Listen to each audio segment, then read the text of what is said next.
What's up, everybody, and welcome to Narco Cop MMA. I'm your host, Mike, and this is a recap of UFC Belgrade. Freaking crazy card, very, very violent card. We had so many I think the most first round finishes ever in a UFC card. I mean, had I think only 2 decisions here. Even the fight that went to decision, like one of them, Nikolich fight, was crazy. The Rakage fight obviously was a boring one, but a boring, easy win for Rakage there. So, yeah, man, it's a very, very violent card. A lot of first round finishes.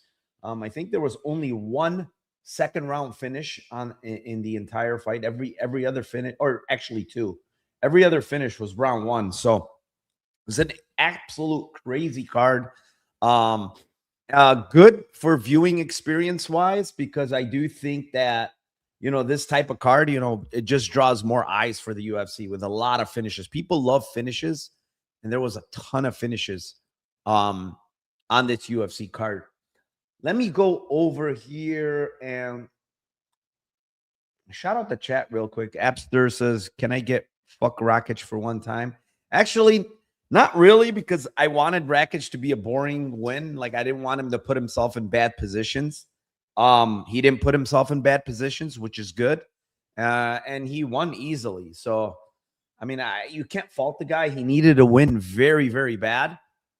And moving up to heavyweight, fighting a bigger dude, he was careful, and honestly, if you watch Rakage, he's not much of a finisher, bro. Like, even at light heavyweight, this dude is not really a finisher. So, I think he fought smart. I mean, if you look at it overall, like, it was just a smart way to fight, So let's see here. Let me go over and open up my Bet MMA tips. What's up, DA07? What's up, the 10-7 MMA? Dixon's in the house. Nikolich is a fucking bum for not finishing. That's not really his fault. I mean, he went for the finish. Jason says we crushed yesterday in Discord. Absolutely. Abster says Uro saved the night inside 60 seconds was 1100. Wow, that's a great bet. Yeah. He goes for it. Like, that's one guy that doesn't fuck around, and he does try to go for it. All right, let me share my Bet MMA tips here. I don't know. I thought maybe Brandon was going to come on, but he might be busy. So let's see here. Can we share this? Add to the stage. All right. So we're going to talk about every bet here, which ones were good, which ones were bad, and then we'll talk a little bit about next week. We're going to talk about what happened overall with all my bets, and I'm going to try to keep it pretty short. But here we have our first bet. It was Jovan Leka versus Alexander Popic. Let me update this because I'm not logged in. So let me log in real quick. Profile. Okay. All right, here we go. So you guys can see it now. We got in early on Jovan Leka at minus 205. Basically 2-unit bet to win 1 unit. Honestly, he started off pretty slow. He was getting kicked quite a bit by Popic. I think he was very nervous. It felt like he didn't open up. He didn't throw any strikes. He was getting his lead leg chewed off. I was a bit concerned that lead leg was going to get destroyed and he was going to be hobbling. However, he switched stances, which is smart. And then he landed one big body kick. I mean, that was it. I mean, one big body kick. It was over for Popic. Popic severely undersized for heavyweight as far as like weight. The guy weighed in at like 215. That's probably no weight cut, no nothing, trying to add weight to himself, and pretty much got, one shotted to the body, and it was a nasty kick. I mean, you could hear it. It's like a baseball bat hitting your body, and his body completely shut down. So we obviously got a ton of CLV. I think he Leka closed like over 300, if I'm not mistaken. So we got a ton of CLV on the play. And like I said, it wasn't looking great, honestly, early, but all he needed was one big kick and the fight was over. Next bet, it was a Noah Gugnen versus Milos Yanich, plus 120 for one unit on Gugnen. My thinking was that I think it would be competitive on the feet, but I thought that Gugnen would have a pretty big grappling edge on this guy, Yanich, who hadn't been tested with many grapplers. The fights that I saw that he did get grappled, he got taken down quite a bit in those fights. So I'm like, if Gugnen is smart, mixes up the wrestling, I think he should have success here in the grappling. A bit unlucky, honestly, for Yanich. He got calf kicked and the leg just went to sleep. Obviously, you have to give some props to Noah. Nice calf kick there, and he shut down the leg. The leg was completely done. Yanich did try to throw big shots, knowing that his leg was cooked, and just Gugnen just kind of moved out of the way and landed some big shots. And this guy went to the mat, and on the mat, Guggen is just better there. And, he finished him via sub. We did give that out on the Lambo Plays podcast, Guggen via sub at plus 600. That hit as well. So overall, very, very good result for me on this fight. We hit the sub. We hit the, money line. So it was a very, very profitable fight. See what the chat's saying here. Lost my Hail Mary on Jan. I knew adding him was dumb, but I convinced myself he kept it close with Alberg. Yeah, that was a tough one because coming off knee surgery 3 months later for a 43-year-old is just horrific. And he was, honestly, it was a matter of time before he gets knocked out. He's been getting hurt a lot. He's been surviving. And there it was. Landon says, I'm surprised the ref didn't call a fight with Vagden's face on the canvas. We're going to talk about that. It was so frustrating. Do you think the ref was justified to stop Bazooka fight? We'll talk about that as well. Nothing like a good recap. Great weekend. Yeah, appreciate you. So next fight I'm going to talk about is the Rebecki one. I did play him by sub. I said to myself, I do think Popic is pretty tough. He's only been KO'd once. That was the last fight against Dober. I know Rebecki throws hard on the feet, but I'm like, damn, he should take this fight to the ground, and he has a huge advantage there. He did take the fight to the ground right away, but he did not even mess around with any submission attempts. He did not even try to take the back. He just landed a ton of ground and pound. And I know it's kind of smart because Popic had no idea how to get back up, and he wasn't really defending, man. He was just shelling up, eating elbows, eating shots. So Rebecki knew that this fight was going to get stopped. Kerry Hatley was very close to stopping it early. He warned Popic a ton of times. Popic just decided to shell up and eat shots and eat shots and eat shots and never even tried to get up, like really give up your back, do something. But, props to Rebecki. He got on the winning side here. It was a setup fight. It was a setup fight for Rebecki to win. He won easily. Props to him. I think in hindsight, submission was probably a bad bet. Just, as a minus, he climbed to like 900, 1,000. I think the bet here should have been Rebecki ITD. I knew he was going to finish this guy. I thought it was going to be sub, but ground and pound was always there. And, playing, I think it was minus 160 on Rebecki ITD, where you're giving up, a little bit away from the plus 240, but it's a smart bet. Like, I don't think there's a world where Popic is going to go 3 rounds with Rebecki. He's going to get either smashed on bottom or he's going to get submitted. So I think that's a bad bet on my part, just going with submission, thinking, oh, no, Popic is tough. You can be tough as much as you want, but when you're on bottom getting smashed, it's only a matter of time before the ref stops the fight. And that was the bad read there. So bad bet on Rebecki by submission. Yeah, I mean, Dixon's saying it. He never even considered it. He just like, I'm gonna smash this guy until this fight gets stopped. So great power and can end fights quickly, but also I think that's not. Yeah, Rebecki was a free square. Yeah, it's a big favorite, but yeah, I mean that was an easy win for him. The next one was Vagden versus Borislav Nikolich. As you see, I had fight doesn't go for a unit at minus 105. Then I had Nikolich round 2, round 3. Now, this one I think was a great bet, actually, but very frustrating bet. So, one, Nikolich got hurt and dropped in round 1. I knew that was very possible. In my breakdown, I said that Nikolich very hittable. Vagden's very dangerous, especially early. He throws big. He has very good movement. He just overall looks very, very good in round 1 in a bunch of his fights. His movement, his power. The guy falls off the cliff in rounds 2 and 3. This is in every fight that's extended. And then he counts on his wrestling to kind of stall fights, save him, right?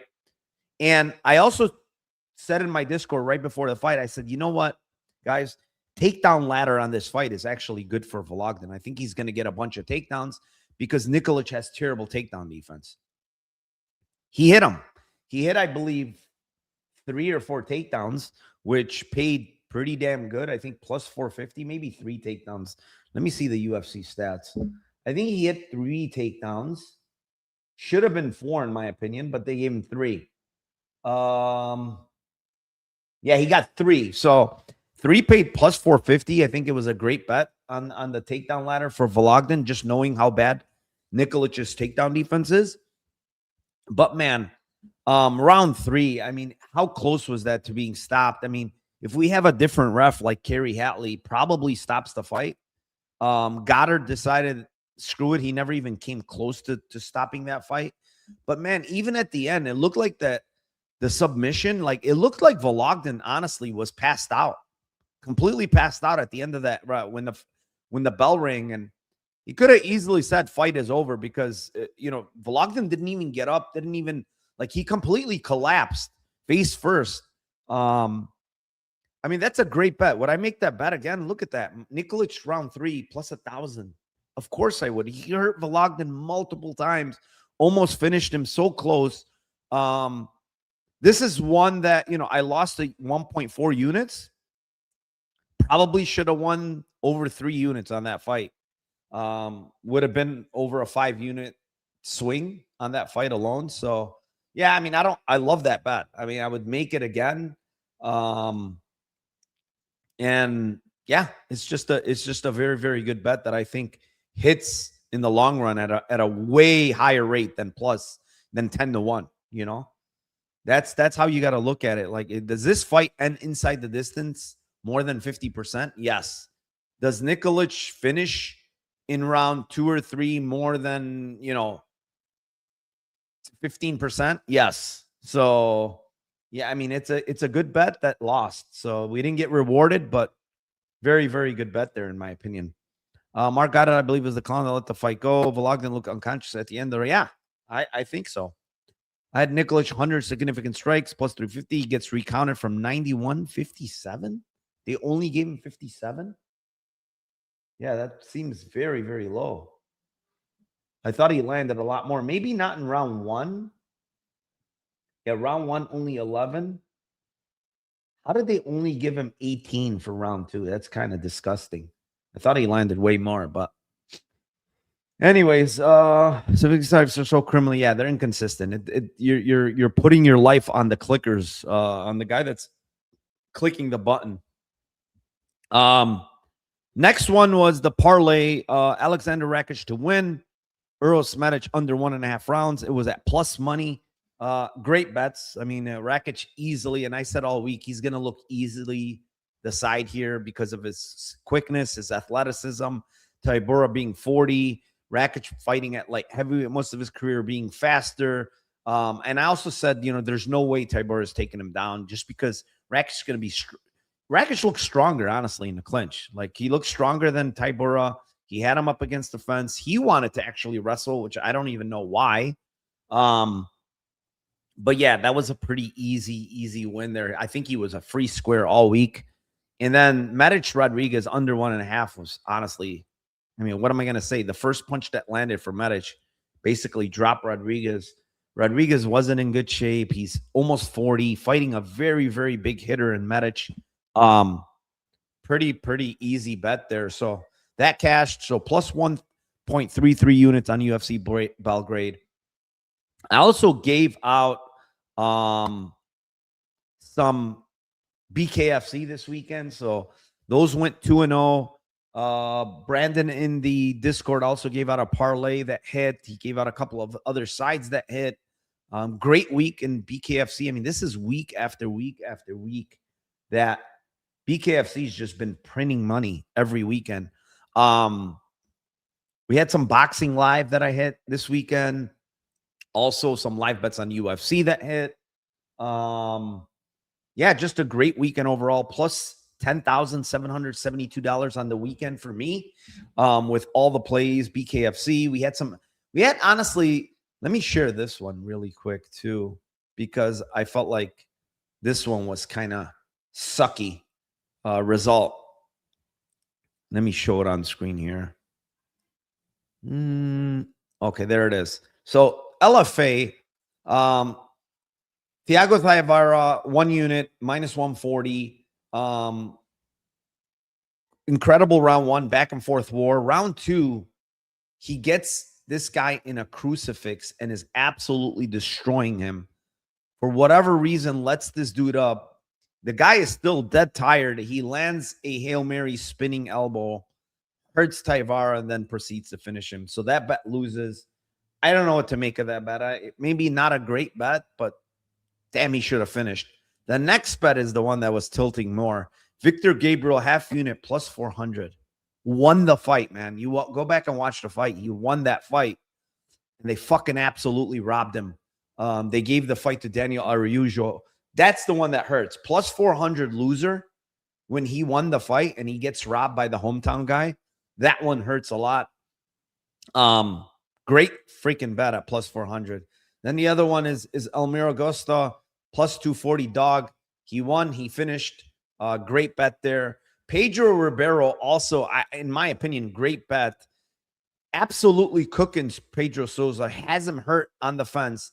Decides to do a spinning back fist. While he's doing a spinning back fist, he like runs into an elbow or punch from Pedro Souza that lands on the back of his head, knocks him down, and he's like completely hurt or whatever, and he gets finished there. So bunch of great bets, honestly, on LFA that should have rewarded a lot more. The parlay easily won.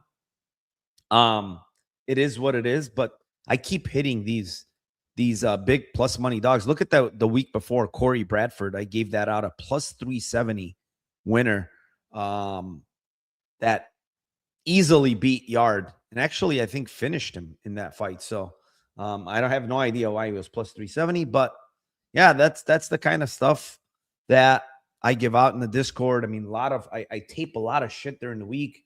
BKFC again, we have going this week.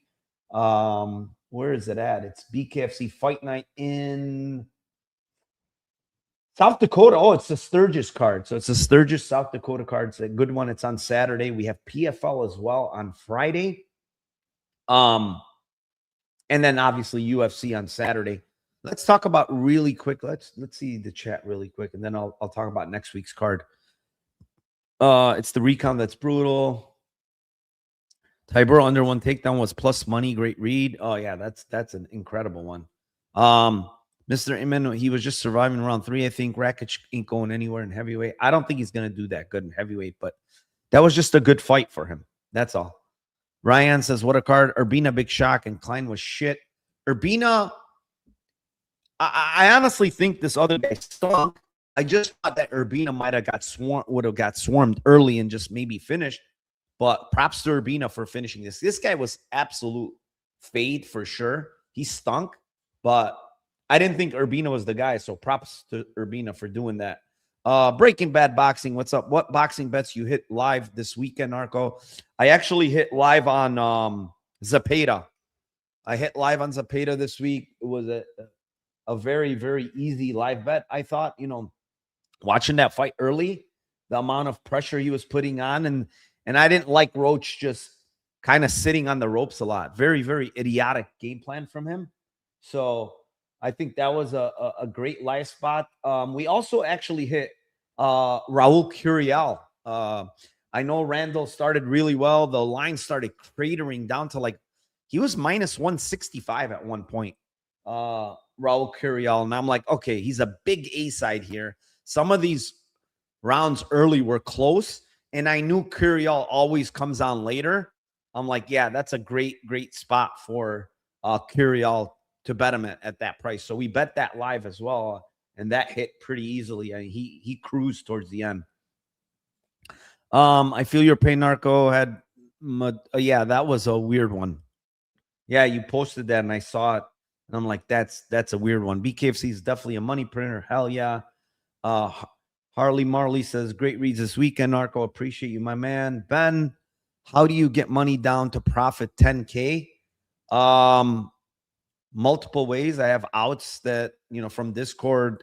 There's people that get money down for me. Kalshi, a lot of live for Kalshi. I can get down money line. Money line bets are not the problem. It's the props that are mainly the problem of getting down. But yeah, it's a bunch of Kalshi. It's a bunch of different books. It's outs from the Discord, people that can get down for me, stuff like that. Multiple different ways. Bet online lets me get down a good amount. So shout out to them. But yeah, that's how I get my money down. I'm up. Every single play of mine is tracked on a sheet. I'm up over 150K on the year. So it's been an incredible year. Great year in the Discord. We're up 60 units on all the plays that I've given out in the Discord. It's been a very good year. Breaking Bet says, let's go, love it. Zapata was a max bet for me this weekend. Only 1 of 5 I've made this year. Great catch, Narco. You're the man. Yeah, that's a great bet. If you bet him pre, he looked minus 500, honestly. He looked great. And some of these, by the way, some of these boxing judges, after 8 rounds, okay, there was 2 judges that had it 77-75 for Zapata. How the fuck do you have it that close after 8 rounds? So they had the fight 4 rounds to 2. At what 2 rounds did, they had the fight 5 rounds to 3. What 3 rounds did they give to Roach? I thought maybe he give him one of the first 2 rounds or something, 3 rounds. But that's it after that, dude. He got shut out the rest of the way, in my opinion. Got absolutely brutalized, and somehow they gave him 3 rounds through 8. It's crazy. It is absolutely crazy. J-Bone, so mad I fell asleep for the boxing card. He says J-Bone is kind of new in the Discord. I don't know how long he's been there, but that's one guy that you can ask testimony about how he's built up his bankroll being in the Discord. It's a lot of these guys, dude, they've built like crazy bankrolls in the Discord. Guess you made out pretty well, Narco. Yeah, it's a good week for me. Good week for sure. Let's talk about next week's card really quick. Let me see here. Share this. Stop screen share. Let me show the other one. Screen share. This one. Let's see here. All right. So this week's card, I'm going to go over really quick. Nothing crazy because I haven't really taped. I only taped like 2 fights. So I haven't really taped a ton. First fight's Juliana Miller, Ravina Oliveira. I don't know what to think of this fight yet. I need to tape it, but just on the surface, Miller being minus 260 feels wrong. Like, I don't know if I can ever fucking bet Juliana Miller at minus 260. She's a 4-4 fighter. Just not a, I know there's going to be potentially be a grappling edge here, but my goodness, I cannot bet Juliana Miller at this price, man. Like, there's no way this girl can be bet at this kind of price. It's not for me. So maybe I'm going to pass, but I don't know. This one I haven't taped. Jesse Roses, I know that Raul Roses is his brother. I need to tape this one more in depth. Miles Johns is actually a tough fight for incoming guy. So I don't know what to think of that fight. I'm going to have to watch it, some tape on Rosas. Miles Johns, hard to take down. I'm assuming Rosas is a BJJ guy. So I don't know if that's going to be easy. Next one, Manel Sosa versus Richie Miranda signed to the UFC. Oh, man, is that a tough first fight against Manuel Sosa? It was an absolute tank, man. Hits like a truck. It's going to be a tough fight for Richie Miranda, in my opinion. Next one, Jose Montana versus Louis Sutherland. I taped this Montana guy a bit. I don't understand why this guy got signed to the UFC. He's 6-1. Look at this shit. He's 6-1. He's 29.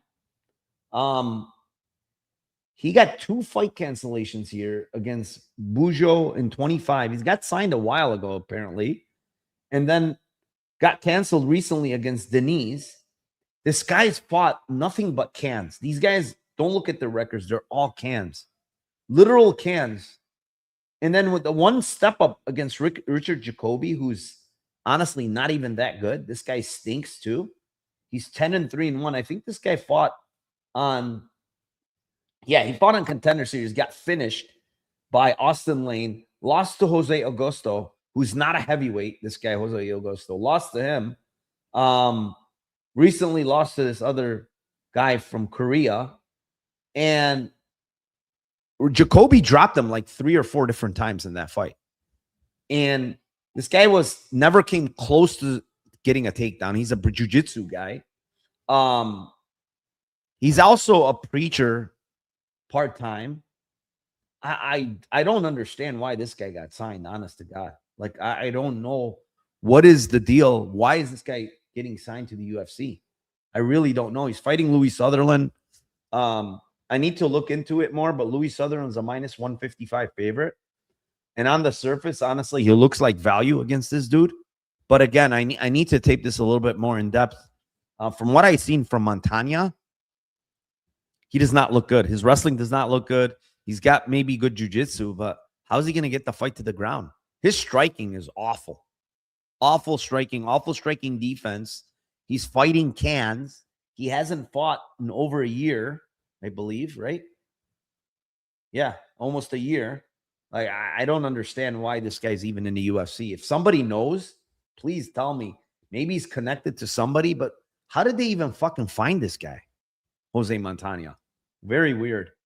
All right, next one, it's Dair Nurgazoy versus Bruno Lopez. I looked a little bit into this one. I taped a little bit. Bruno Lopez is actually now at Fighting Nerds. He's been there for about a month. So it's a good training camp for him. I think it's a great training camp switch for him. You could see him working hard. They're making him work hard. He's coming up against it's a drop down in competition for sure.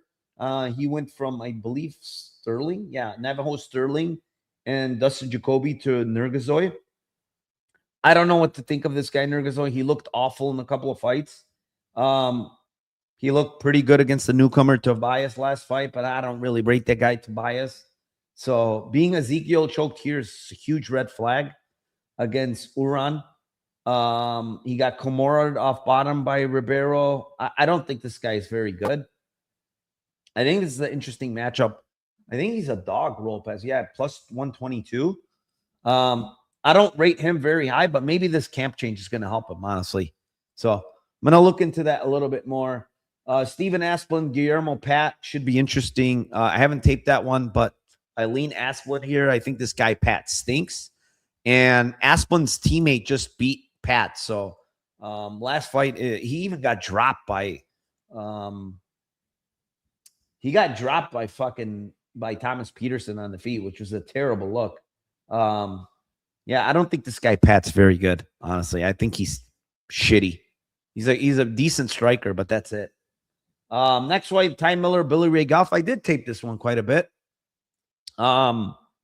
Interesting matchup here as well. Ty Miller's boxing going up against the pressure from Billy Ray Goff. Goff hasn't fought in over a year. He talked about how, he wasn't being given any matchups. He wasn't being given anybody. Finally got given Ty Miller. This is a very short notice fight for both guys, about a week and a half, maybe 2 weeks. Miller has great boxing, man. Very, very good boxing, very good get-up game. Takedown defense a little bit iffy. He can and should be checking calf kicks a little bit more. He gets kicked a lot. Billy Ray Goff, very good fast starter, like good kicks. Movement is good. He throws good combinations early, but man, this guy's defense falls off. His cardio kind of falls off. He gets very, very sloppy. Naked leg kicks, naked high kicks. Miller should probably counter him up the middle. I do worry a little bit for Miller in the small cage, being that Billy Ray Goff will kind of force him into a a close range fight instead of, from the outside. Miller does have some knees and elbows in the clinch, so maybe those work. Again, his takedown defense is not the best, but I think his get-up game is really good. He does tend to give up the back, but seems to get out. He needs to be careful with Billy Ray because I think Goff is going to try to attack the back here. But yeah, I do think that Ty Miller should win this fight. So yeah, I have to tape it in depth a little bit more. Amanda Lemos, Alexa Tainara. Tainara's minus 250. She's a big favorite. I think they're giving her biggest step up here in competition. I think the UFC likes this girl. I think she's very aggressive with her striking. She's very good with her wrestling and jiu-jitsu. This is going to be a big step up from Bruna Brazil and Loma, Molly McCann type of fighters, so Amanda Lemos still hits very, very hard. But she is 39 years old, man. And, being at 115, cutting weight to 115 at 39.